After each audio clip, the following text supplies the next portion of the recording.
Okay, we're going to start in a couple of minutes. We're streaming live on YouTube from Community Mental Health in Ottawa County and James Street. And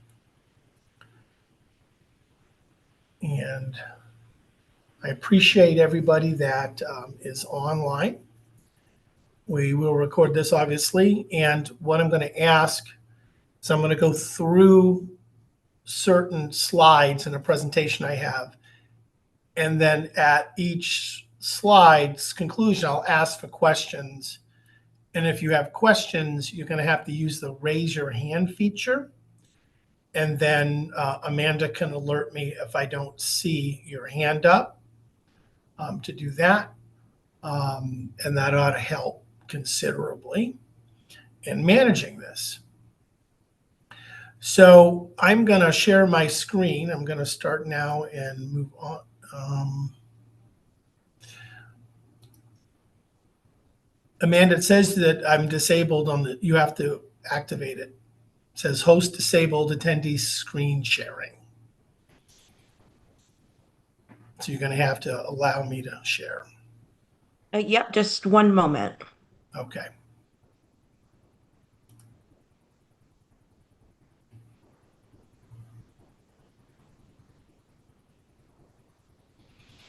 I just made you the host, so I believe you should be able to share.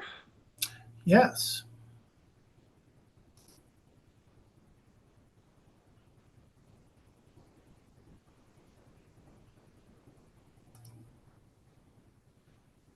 Okay. So you should see a screen that says it's a PowerPoint situation. And it's just an update on our the MDHHS PHP procurement. Amanda, is that coming across correctly? Yes, we can see it perfectly. Okay, great. So why are we here?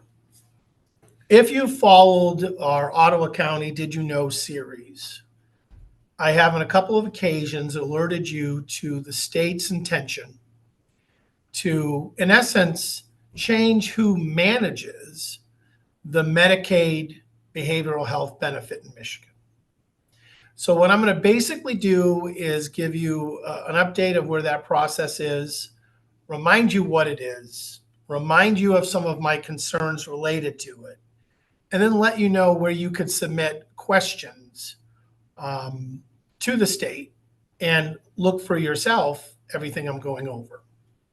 So the first thing I want to highlight, if it will actually let me change the, here we go.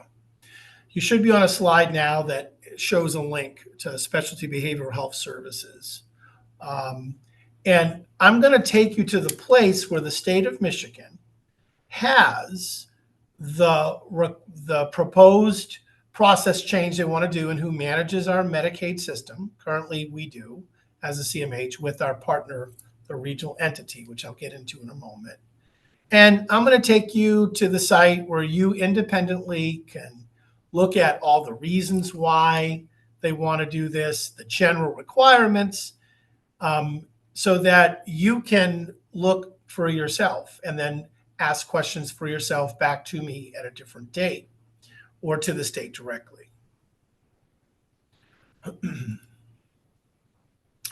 Now, if I've done this correctly, has this moved you to a different page, or do you still see the same slide?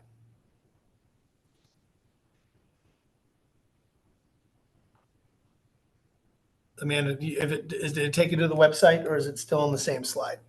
No, sorry about that. Sorry for the delay, but no, it's still on the slide, the Michigan Department of Health and Human. We haven't gone to the website. So now you should have. Not yet. Okay, just take a moment.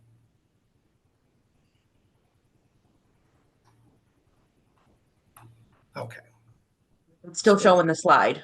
Yeah, it's not liking the slide, the chance. So basically, where this link takes you is to the Michigan Department of Health and Human Services page, on all of the stuff related to this procurement or this kind of rebidding or recontracting for the Medicaid services.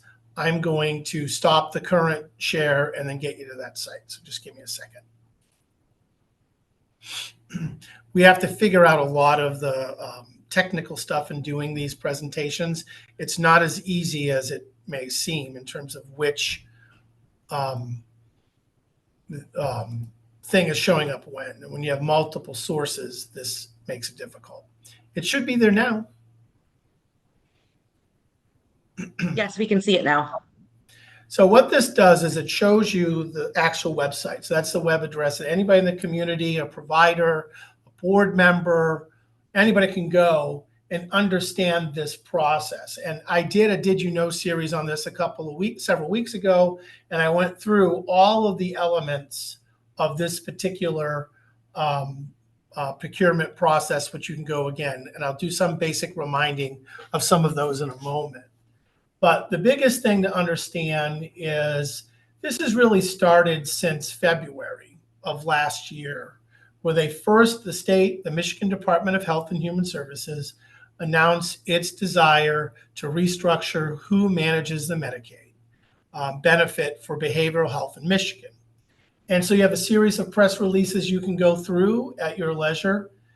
You can get into, at that time, which I reviewed at length in another meeting, all of these requirements. I'm going to highlight on some of them in a moment.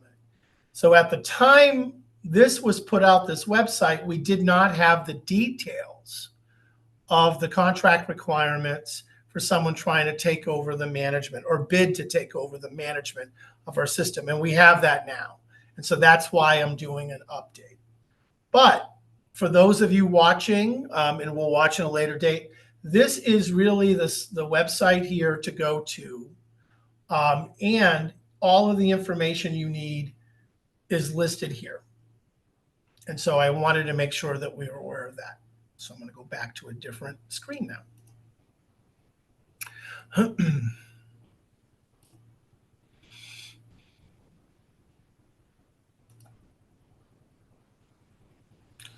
Okay.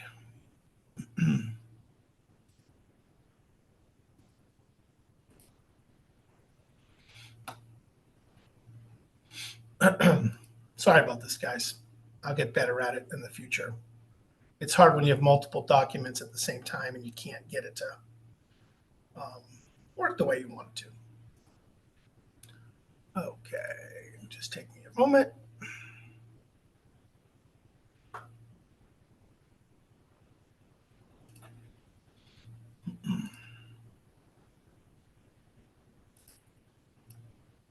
Okay.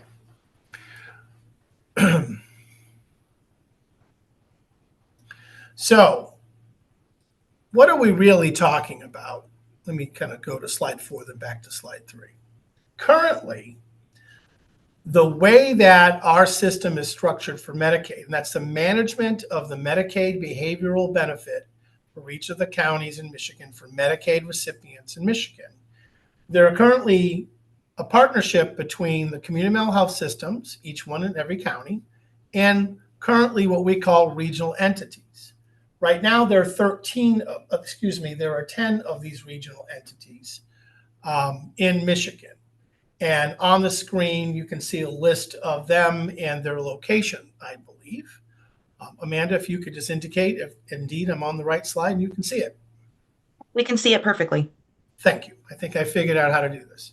So currently, regional entities were formed by the CMHs. The CMHs themselves came together under direction from the state to come together regionally and co-manage the Medicaid benefit with regional entities that we created. So the CMHs created them. We're part of the governance of them. It's in the mental health code that we have the right to create them.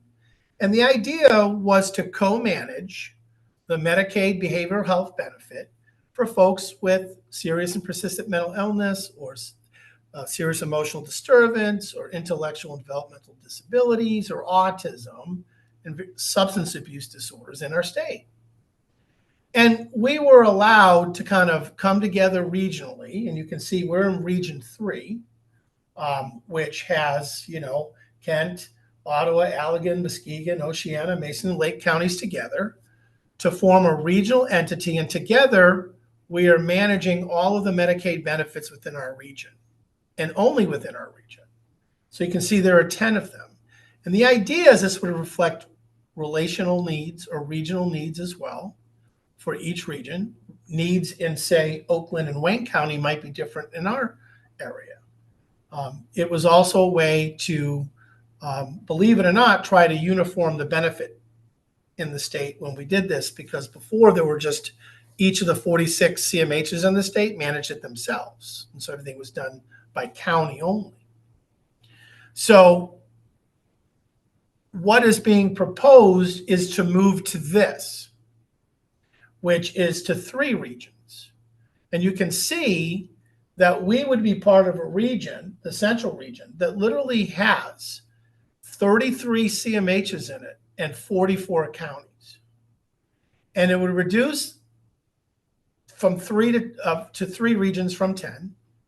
The CMHs would be not part of the creation or governance or management of these managed care entities.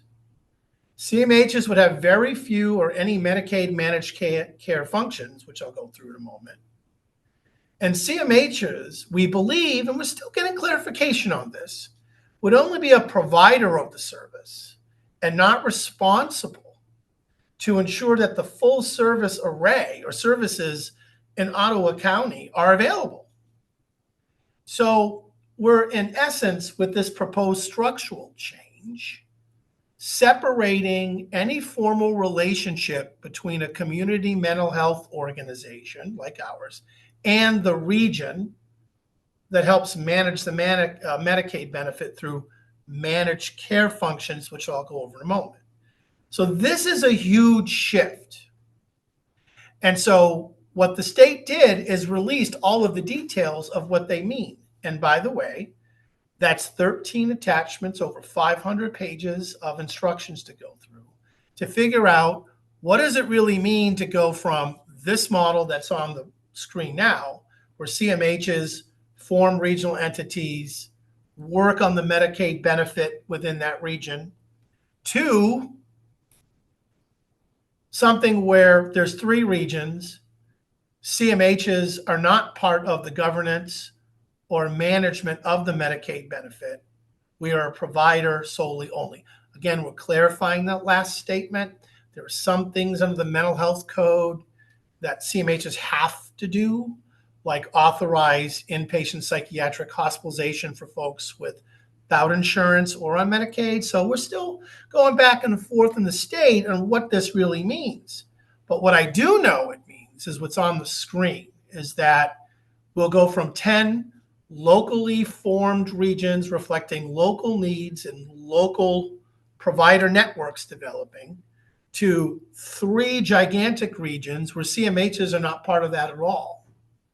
I'm going to dive into that in more in a moment.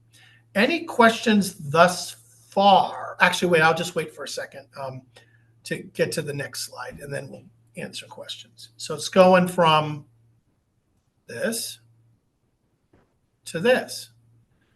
So what, Doc? So what? We're moving from less regions. It's going to have a lot more administrative efficiencies and all these other things, right? Well, maybe. But let's look what we know based on the details of what was released on August 5th. I'm going to show you the timeline of this whole thing in a moment too. So what are managed care functions anyway? And why does this matter to us? Well, when I go through in general terms what these things are, you're going to conclude these are the very elements that ensure that the residents of Ottawa County are getting services in a certain way and that they're coordinated. And we're defining what they are and what the limits are. So I'm going to go through what are considered managed care functions. These have nothing to do with delivering the service. It's everything around the delivery of a service that you have to pay attention to. So when you read this, some of you that I know that are on this call, I'm going to be like, oh my God, that's like everything. So eligibility and coverage verification. This new entity would be responsible in determining through the Medicaid provider manual, through the Medicaid requirements, who is eligible in coverage for every specific service. Right now, you walk into your local CMH. We do eligibility determination if you have on Medicaid, I'm talking about, for all of the services that are offered. And we get to determine as a local CMH if you're eligible for Medicaid, what services you're eligible for Medicaid, and start what we call the person-centered planning process after that, once you're found eligible. This would move to the group that's managing the central region. This would not be a function of CMH to determine Medicaid eligibility unless the state allows this managed care function to be given to us in partnership. Right now in this application, out of the hundreds of pages I've read, it says 9 times that the CMHs, us, will not be allowed to do any of these functions on behalf of the regional entity, or the PHP, I should say, the managed care entity that would take over. None of these things. And so we're gaining clarification because this fundamentally changes our role. We would not be managing the provider network. So right now, currently, it's my responsibility to ensure that Ottawa County residents have enough providers, and it's a challenge, and we don't have enough still, have enough providers to deliver all of the services that people are entitled to on Medicaid in our own county. I have to make sure there's residential providers and community live-in support, or home-based services for family services, or traditional Medicaid, traditional behavioral health services like psychiatry and therapy, and all of the services that we provide through the Medicaid benefit. Right now, it's my responsibility to make sure we have enough providers and to develop that network and work with them. This would no longer be the CMH's responsibility. It would be this entity's. That's a huge implication if it's exactly the way they roll it out, the way that they're suggesting. Claims processing, all the billing stuff we do. I met with the provider network yesterday. I had a call for them just saying we wouldn't be having your contracts, we wouldn't be processing claims, we wouldn't be paying you, somebody else would.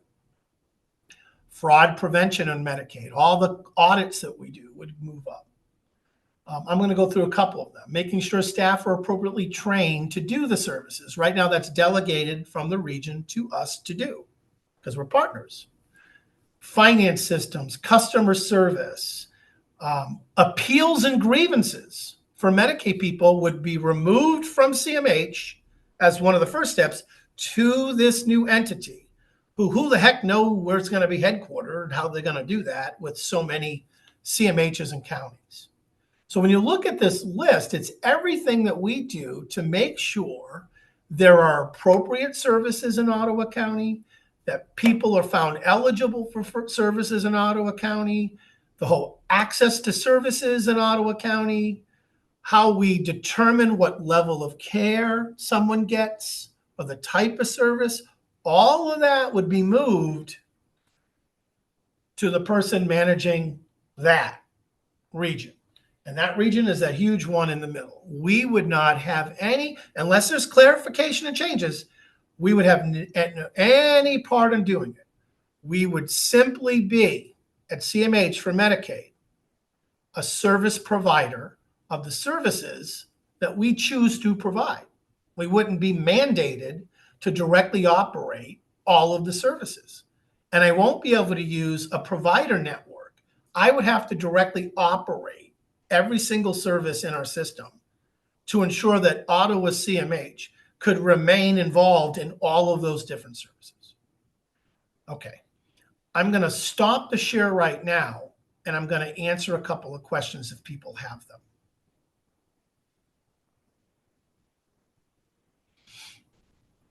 Okay, and I'm going to go to the participants.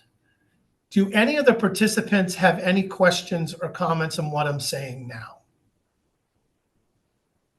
So I have one in the chat that says, will that affect millage? No, nothing I'm talking about today will impact millage besides if we have to start using millage to fill in the gaps of mental health care or behavioral health care in Ottawa County because this new region doesn't help us or doesn't meet the needs that we specifically have.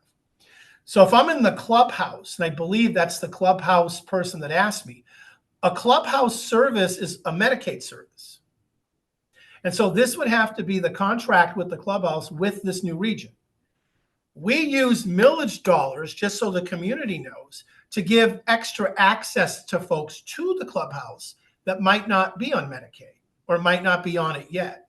So we're using millage to allow this service to be expanded out to others, right? You don't have to be a current CMH consumer to necessarily go to the clubhouse. So the clubhouse is a service, it's a Medicaid service, would have a contract with this region to get paid. And we would use millage if we're able to still, if the millage is renewed, and thank the God it's going to be needed more than ever, to help expand that availability for people. So whoever asked that in the clubhouse, could you indicate if I answered it okay for you? Can you just put like a thumbs up in the chat or unmute yourself and say, good?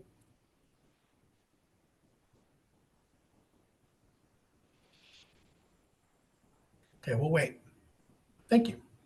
Other questions that people may have?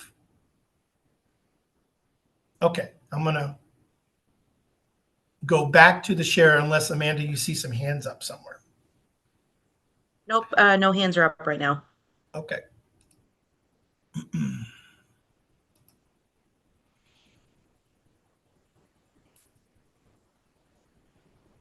Okay. We should be back on the screen now. Okay. Yep, we can see it. Okay, thank you. And it should move to a box that now has some of the particulars of the RFP that the state left in terms of timeframes and things. I believe I've successfully done that, correct? Yes. Yep. Yeah. And the reason why I know it's irritating to people is I have 4 screens going with different things, and if I don't do it right, then it doesn't recognize which screen we're on. I apologize. I'll get better at this. So in this RFP, request for proposal, the state has said, dear world, if you're interested in being a manager of one of these large regions for community mental to manage the Medicaid benefit, here are some specific dates. So some of them we already know have passed. Like they issued out the announcement, here's how you apply to be one of these regions. They've had a couple of question and answer meetings for people that want to bid on that. So who are that? That could be health plans like Blue Cross Blue Shield, Priority Health, Molina, Blue Care Network. It can be, believe it or not, universities, which is interesting. I don't know how they would manage it, but they're eligible.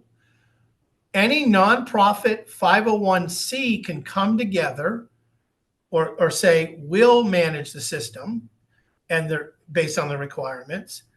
And the question is, can CMHs ourselves come together, the CMHs come together, create an entity to manage those 3?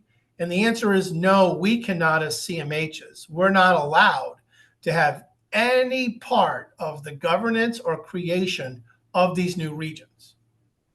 So CMHs are not allowed to come together and bid on this, according to my interpretation of this, and we're seeking clarifications.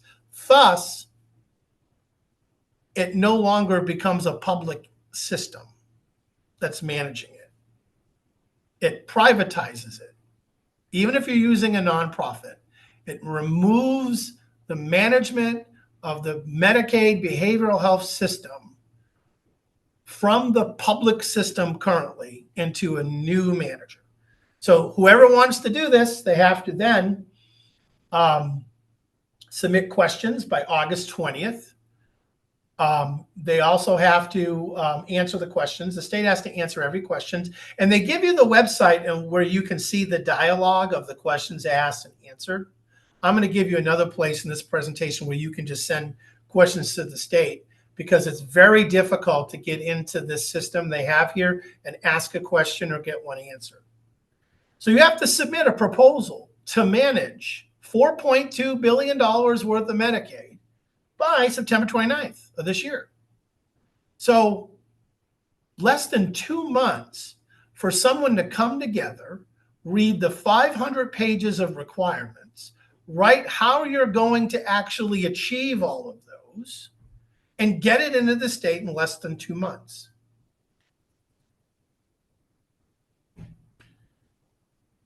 Yeah, I'll get to that, Carly, in a moment. There are many reasons why people wanted to. The question was, has anything been shared by the state for the reasoning to separate the services from the management? Yes, in that website that I attempted to bring you to earlier gives all of those rationales and why they want to do it. I'll cover some of that. And I'll tell you why it actually doesn't achieve what they have set out to do. The stated goal to separate the management of and the delivery of services is really wrapped into the concept of conflict-free management and care. And I'm going to get into some of the challenges of that when you're talking about a public mental health system in a moment. So then the bidder puts in a contract to manage the system. And then their state is saying by February 24th of 2026, so just months away from here, they'll know who is going to take over the different regions. And I'll get to more of that in a moment. And then the contract actually begins on October 1st of 2026. So a year from this October, we will have a total transformation of the management of the behavioral health system in Michigan in just a little bit over a year, right? Because it's almost September, it's August, right? A little, to change a system that's been in existence for 59 years, that manages $4.2 billion. We're going to move in less than a year to do that. That's what this says. And you can tell by my tone of voice, that's a heavy lift. So this is the key dates and actions of this RFP.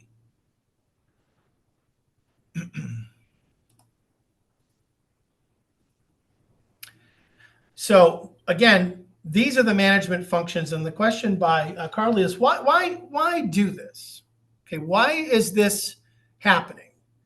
And some of it's related to the requirements in this RFP for the governance structure.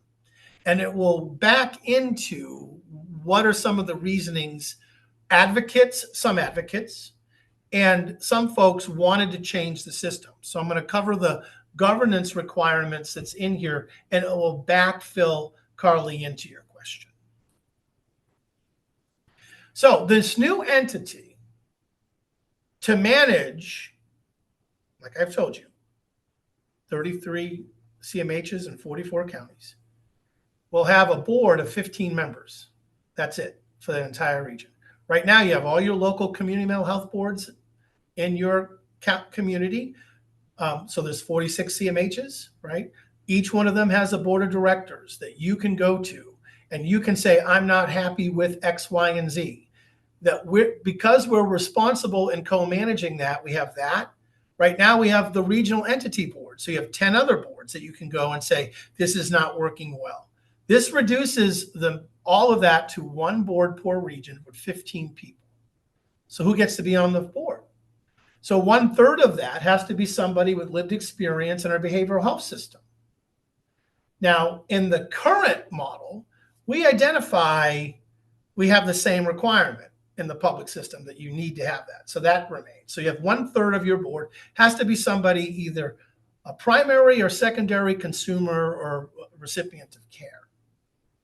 One of the individuals must include a family member of a youth receiving services through the system. So they say of that 1/3, one of them's got to have that in there.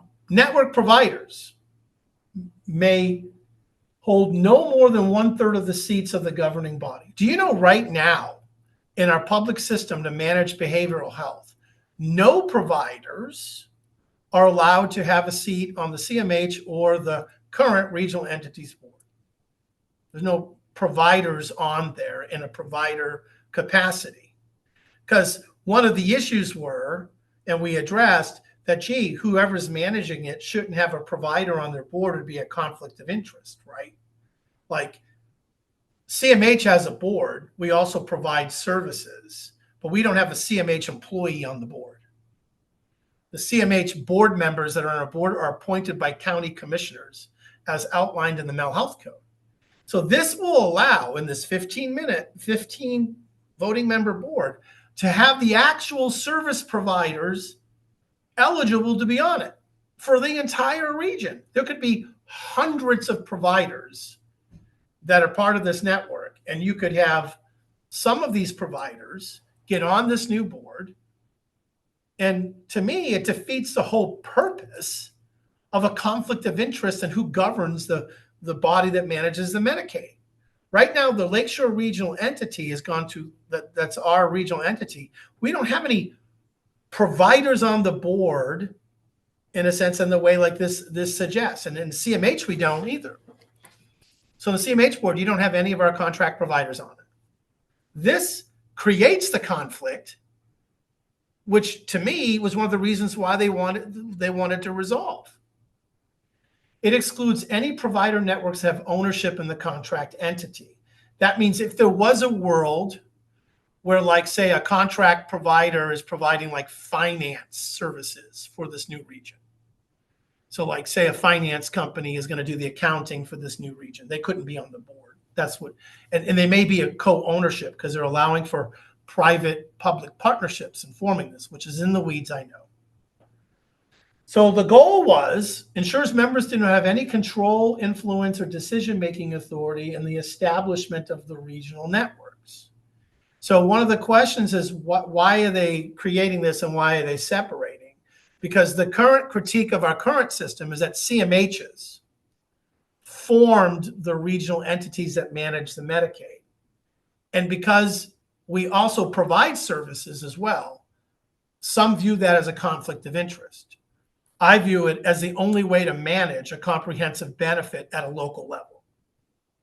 There should be protections on a conflict of interest, who pays for the service or authorized and who provided.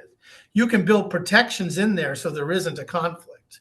And that's under guidelines and things we have to follow and audits to ensure that we're not paying ourselves to deliver a service that we've authorized. There's ways to do that without severing the relationship. It's like conflict of free care with a chainsaw. So maybe that helps would answer some of that. But be clear, under this new proposal, nothing changed from the general requirements to the specific. CMHs can't be part of the governance of it, the control of it. We are a provider only unless there's clarification and change in this model.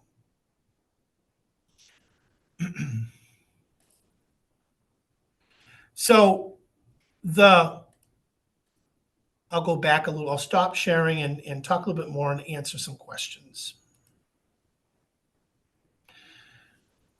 So when I originally proposed this, I said, hey, listen, what will CMH's role be in this new structure? You know, the answer is we're still not sure.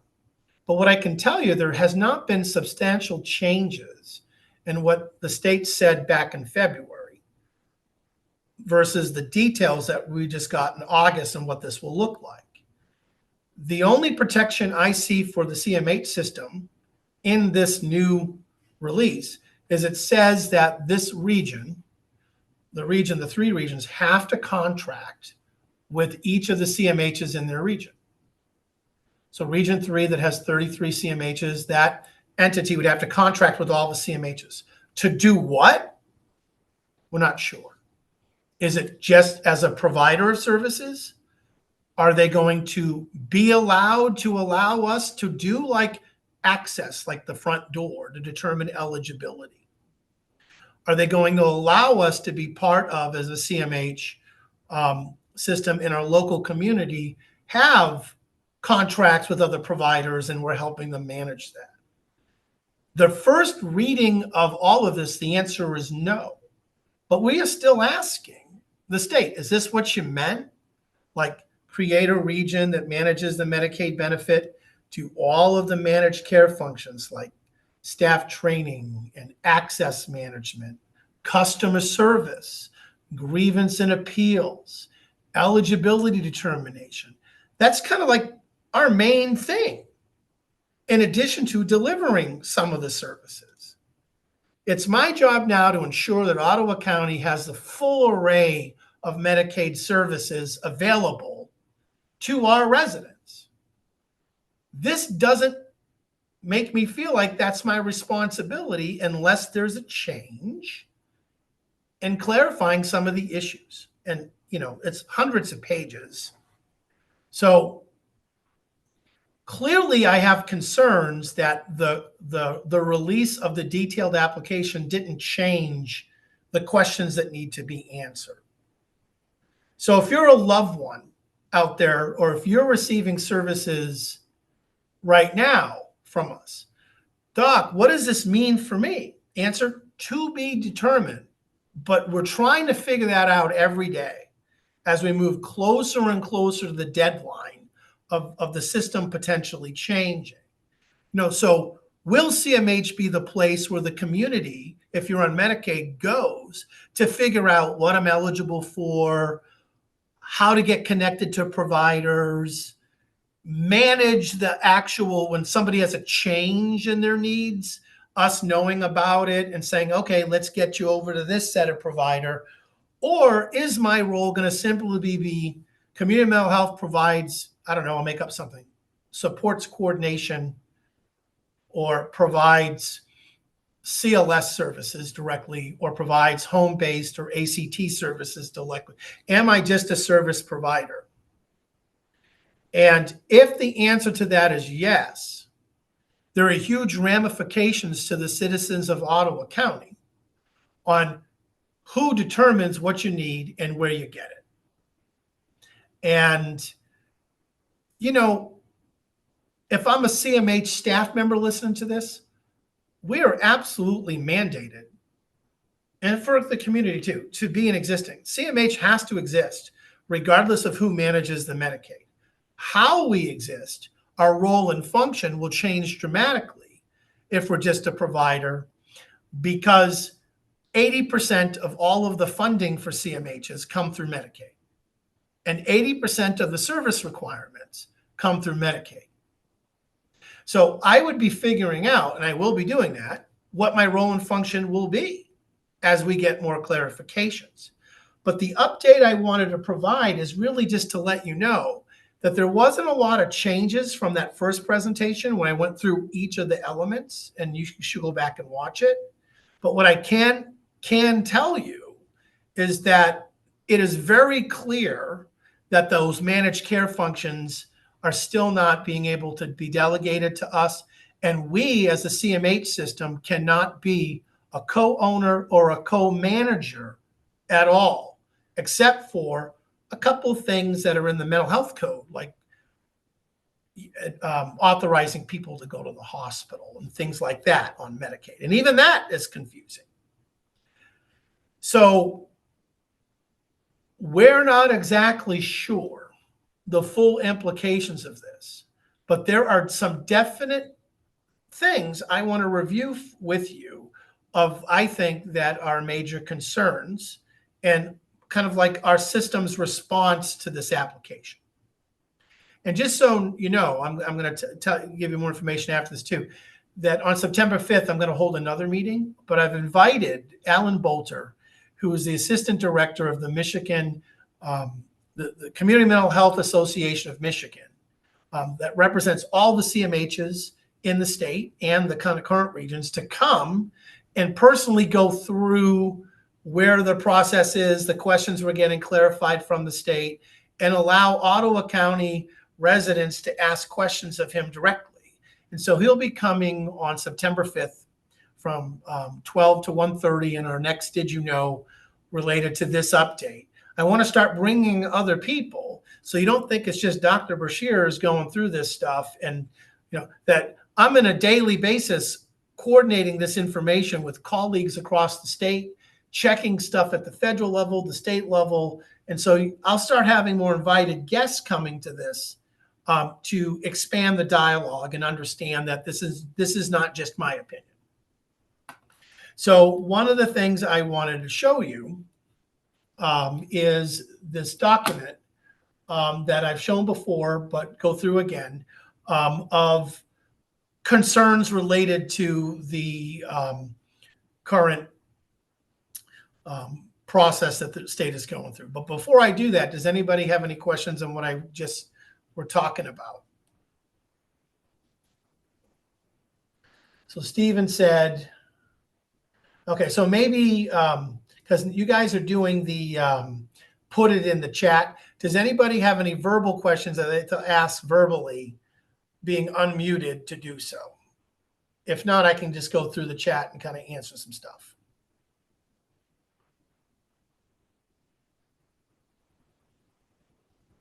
And again, if you want to do that, raise your hand and then we'll.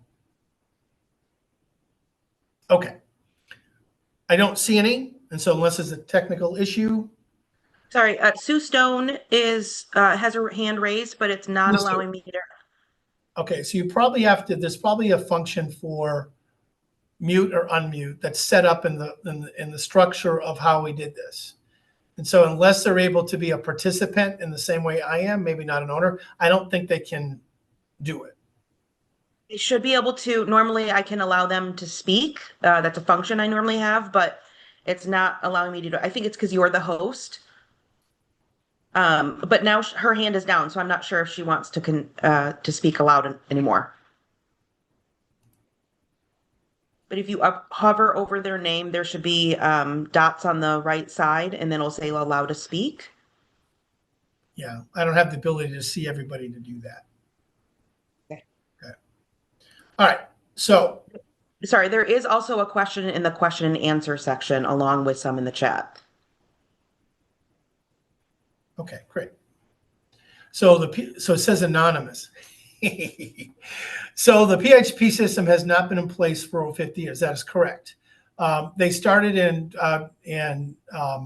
2001 with 18 PHPs, and then it was reduced in 2013 to 14 to 10. So that is true, and I've been part of all of those functions. Ironically, I started in the system right before the first PHP system was created to help manage, which, by the way, was the same idea. CMHs co-managed it. And I was also part of the process to create the Lakeshore Regional Entity when I was the CMH director last time in Ottawa in 2013. And so the current RFP does not resemble those in the least, besides outlining some of the same requirements that we can't even call them a regional entity, that'd be called the PHP, would have to manage the Medicaid benefit. But the structure, the governance, the role of the CMH is fundamentally different from any of this process from 2000 to 2013 to now. And in fact, the state in 2000 that proposed the structure to the federal government actually made the case that you have to keep the CMHs as co-managers, or you would have no ability to manage the care effectively in the current state of mental health and under the mental health code in Michigan. And so before, our state argument was you got to have this relationship between local CMHs and who manages the Medicaid, because it's a carve-out model, which means it's not part of health plans, and it's in line with mental health code features. And so this is fundamentally different than all our RFPs. And whoever wrote that, because it probably doesn't allow you to say who you are, it is fundamentally different than that. In fact, all from 1959 to all the way to 2000, when there was a Medicaid component, it was a contract with the Michigan Department of Health and Human Services. It was called something different then, the same thing, to each of the CMHs. So the state played the role as the managed care entity with the CMHs. And they would come out every year and do audits, and they would ensure certain things. And so there was a movement away from that model to help theoretically simplify that. But We don't know if that actually happened. So one of the questions in the chat, because our other function isn't working, is would CMHs still be able to provide training? You know, that's a great question. I hope so, but unless that's a delegated function, a managed care function to us by this new entity, we would have to have like a training department that would have a contract with this particular entity to provide training for anybody. So we would be like under contract and receive reimbursement to be a training site or training provider is theoretically how this could work for some of those things. And so I hope that's the case. So, okay, that's that one. There's another question in there. Okay, so Tyra says, we have seen a push for privatization several times in recent years. What do you think made the most impact us preventing that from happening before now? Do you see today's outlined plan any better or worse than recent privatization proposed? Okay, so does Dr. Brashears have a bias in answering that question? Of course I do. Now remember, I've been in the private sector, the public sector, and every aspect of the level of care in behavioral health that there have been in my 30-year career. Previous attempts of privatization have failed for the same reasons they should fail now. Because at the end of the day, the safety net to ensure that services for the most severe need to be public, or you leave out who is truly responsible to ensure that they do this. So are there examples in the country where the system's been privatized and they have the same responsibility? Yes, several examples in the country. And what have we found out? Their services are fragmented and not coordinated. And quite frankly, there is a lack of service providers as well. So it didn't solve any of those issues. This current RFP, to me, puts together the same issues that you would have for any way to privatize or have us not part of the co-management, right? And that's a fragmentation of the coordination and the services themselves. Right now, I have to ensure that things are somewhat coordinated locally. I have to make sure there's a provider that does this service in that service, all in a coordinated way in my county. Privatization makes us all providers competing with each other with one entity managing the benefit above them. And they may not really care what happens in Ottawa County in the same way we would. So,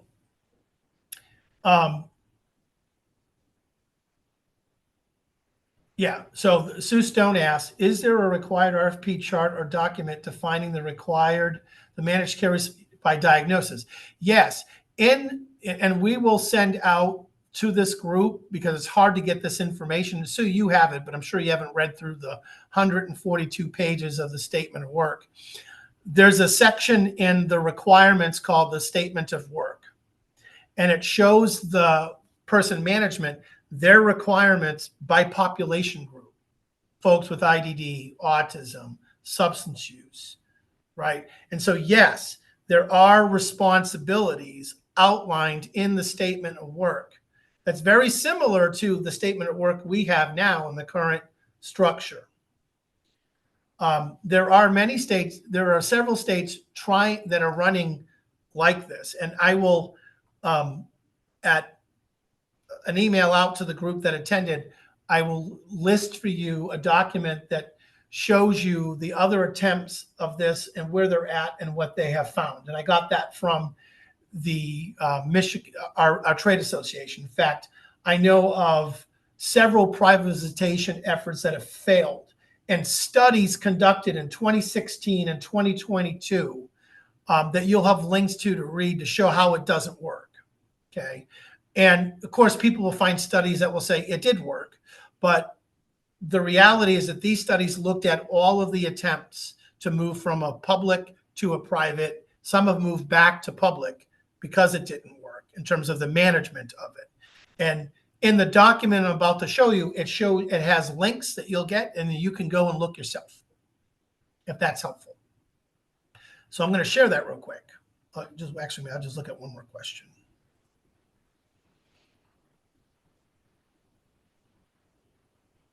Yeah. So Jan asked me if I looked at the ACO model that's in Massachusetts. Yes, I have looked at that model, and I would tell you that's a model that was looked at if you're trying to get to kind of like one of these entities. And Massachusetts, it works okay, but Massachusetts does not have the same requirements or a mental health code that's like ours. And so we have other obligations that, believe it or not, Massachusetts doesn't happen. And being someone that's been raised and born in Massachusetts, usually Massachusetts has a lot of this stuff in there, but we have distinct characteristics in the Michigan mental health code and our obligation of deinstitutionalization and other protections that Massachusetts doesn't have. They have a lot of things that I wish we had there, but I have looked at that model, and it has the same pitfalls as what I'm about to show you of some concerns. So let's go to Window. Let's share. Okay, so now you should go to a document I'm going to try to enlarge that says concerns regarding the proposal. Amanda, did I successfully navigate that? Yep, we can see that document. And when I make it bigger, does it actually get bigger for you guys, or am I just doing that for my own edification?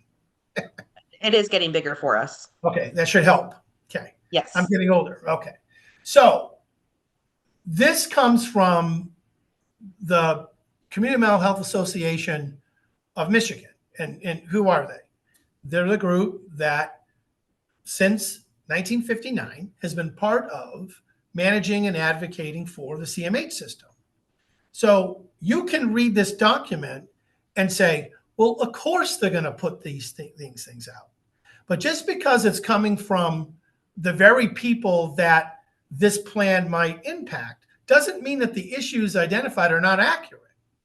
So what I like to do is when we send this document out to the group, you'll notice there are links embedded in this Word document to press releases and to that page at the state website.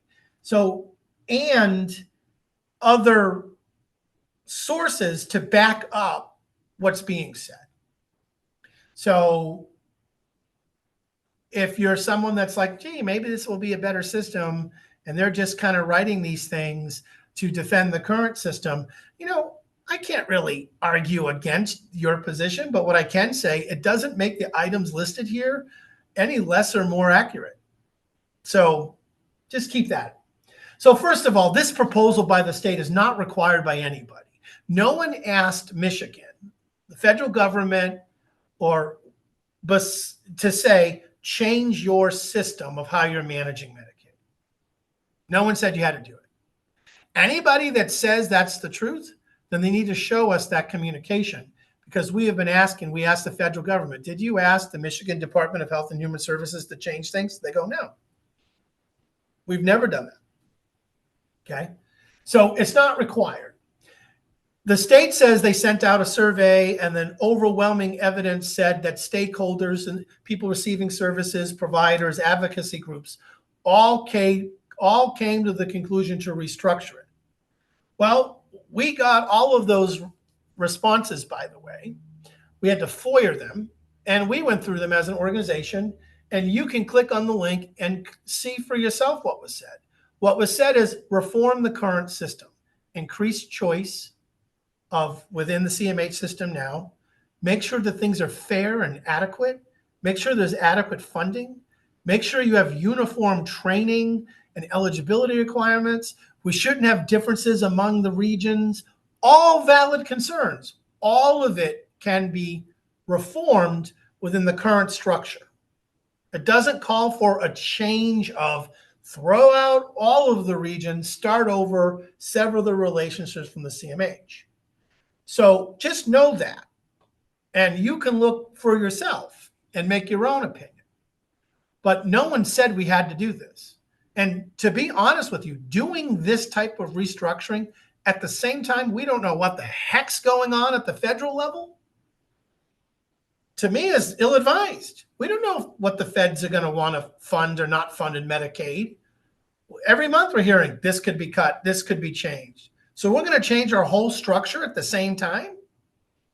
Just an interesting thought. A lot of the call for this would be by shrinking the number, we'll have saved money in the system. It's our belief, and we have links to studies to prove this, that actually this is going to decrease the amount of money going for services by at least $500 million.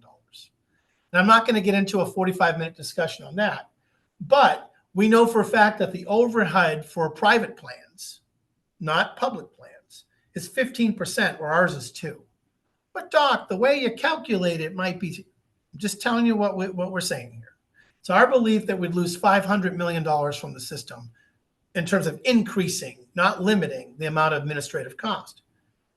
But Doc, you're going from 10 to 3. Yeah, but the amount of people that need to be managed didn't change. All you did was create bigger regions. You still need to do the functions. Will you get some efficiencies? Maybe. We'll see.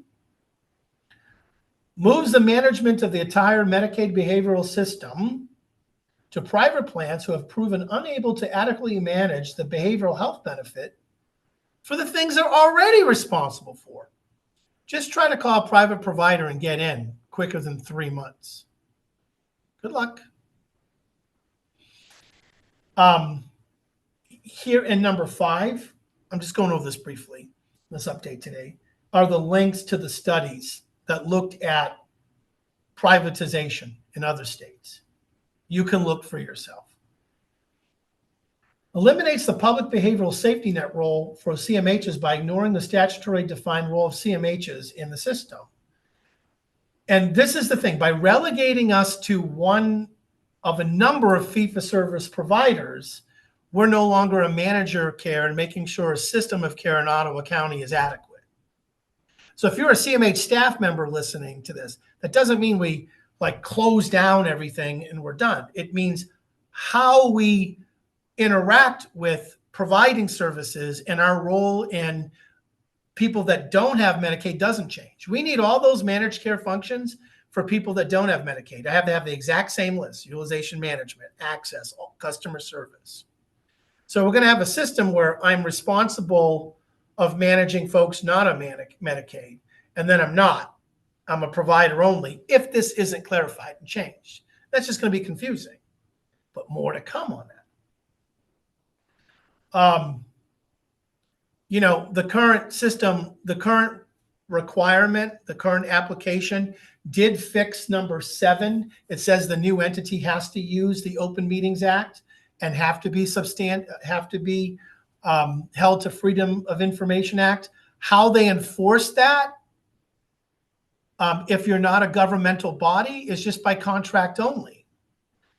So right now, just because you put in the application, you have to apply by the Open Meetings Act or the Freedom of Information Act, and you're a non-governmental organization, does not mean that you get in trouble legally if you don't. It just means you're in violation of the contract. So the worst thing that can happen to this entity is like, you're not going to be the manager anymore if they don't comply with FOIA or if they don't comply with the Open Meetings Act. We have to, by law, do these things, or something really bad happens, not just you no longer have the contract. I hope you're understanding the difference, what I'm saying. Yeah, you know, the rationing of care could happen in a pure managed care manner. You know, right now I'm able to sit down and work out, hey, when somebody needs something a little bit more, how do we get there? It's not perfect. We have a long way to go.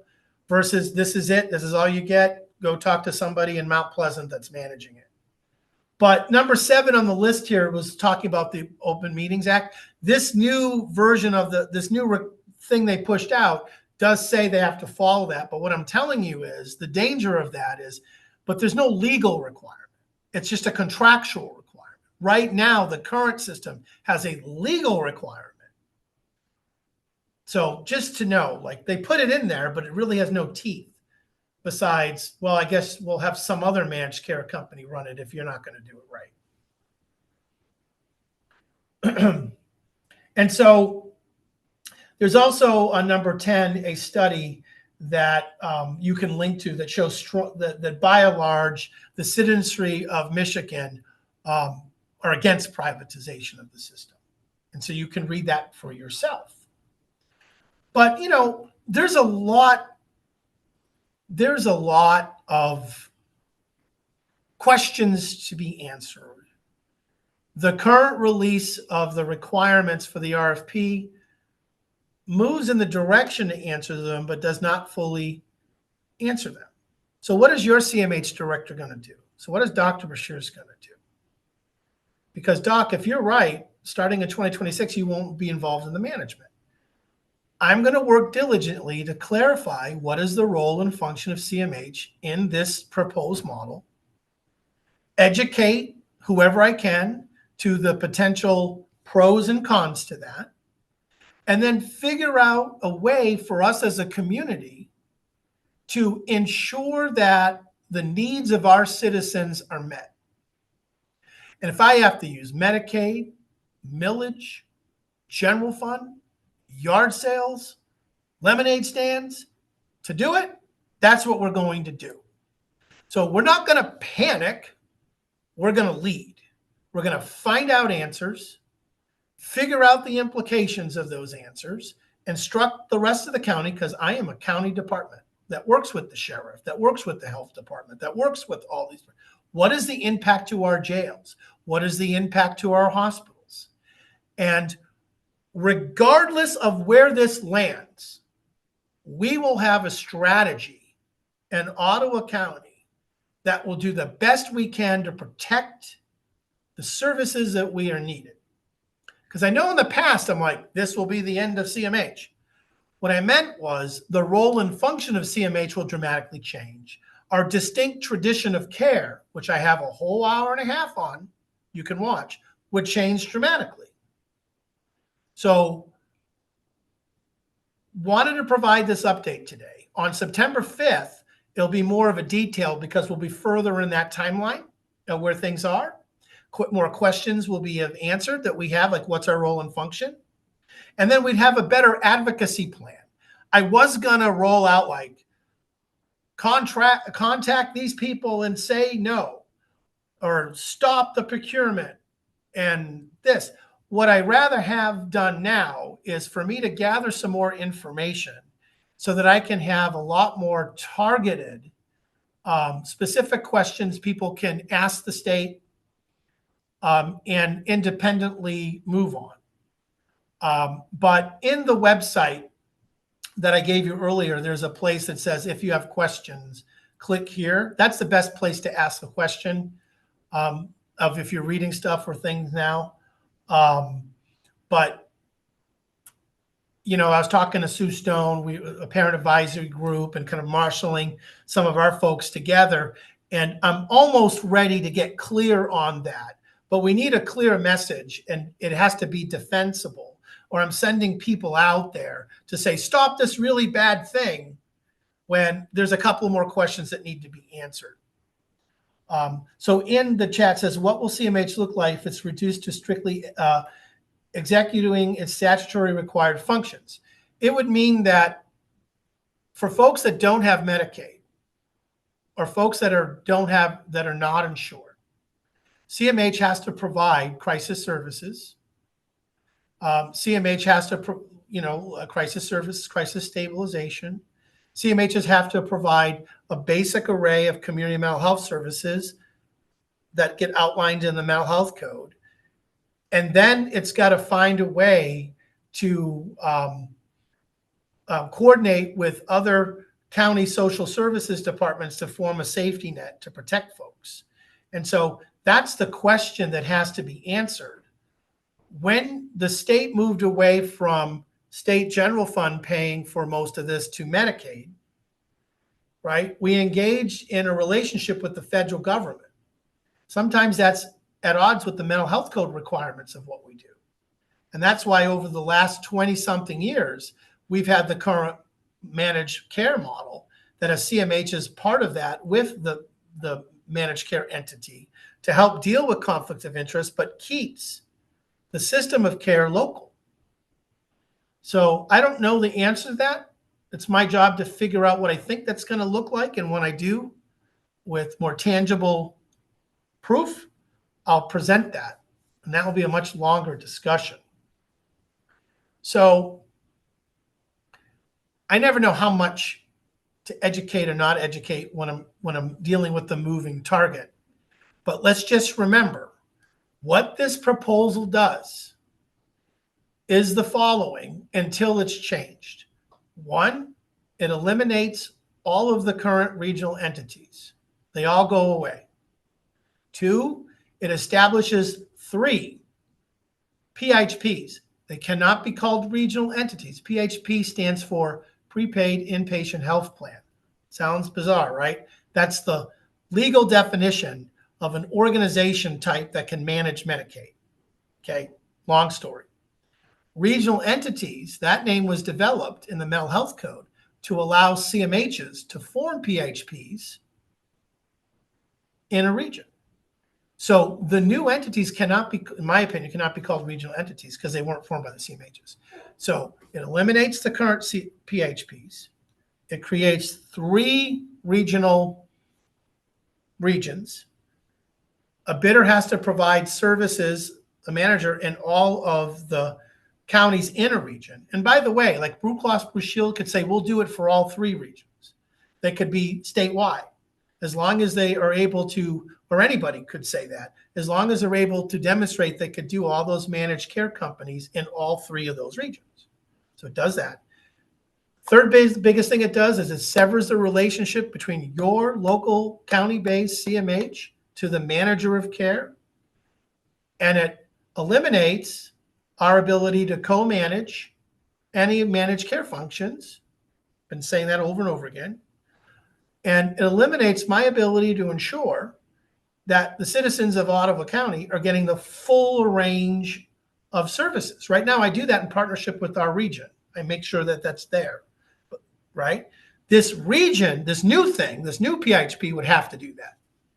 And if I have no relationship with it besides I'll provide a certain service or I'll do this one thing, then who really is going to ensure the full service array in Ottawa County? I have a hard enough time doing that myself.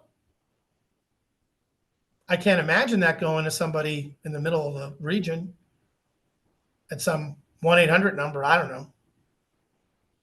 But if you like reading all this stuff, the links that you have to that website, you can read all of the documents and all of the requirements. And I will send out to this group 3 of the 13 attachments that I think do a better job outlining all of the responsibilities of this new entity and definitions and such. It's 3 attachments.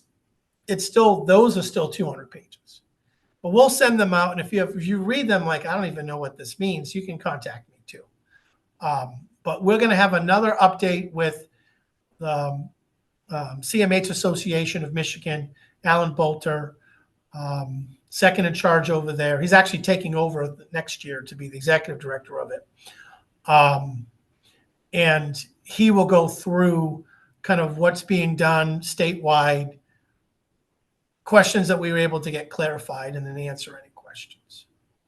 Does anybody have any other questions they'd like to ask me? And we'll work on our technical processes here. We're still not that good at. Sometimes it works, sometimes it doesn't. And I apologize.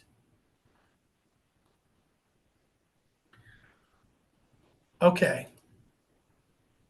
Amanda, even though they can't do it, was there any hands still up? No hands right now. Okay. I appreciate everybody's patience with how we're doing this. I hope you find these helpful. I will say I'm one of the few CMH directors holding these meetings. There are some, don't get me wrong. They're doing it in different ways.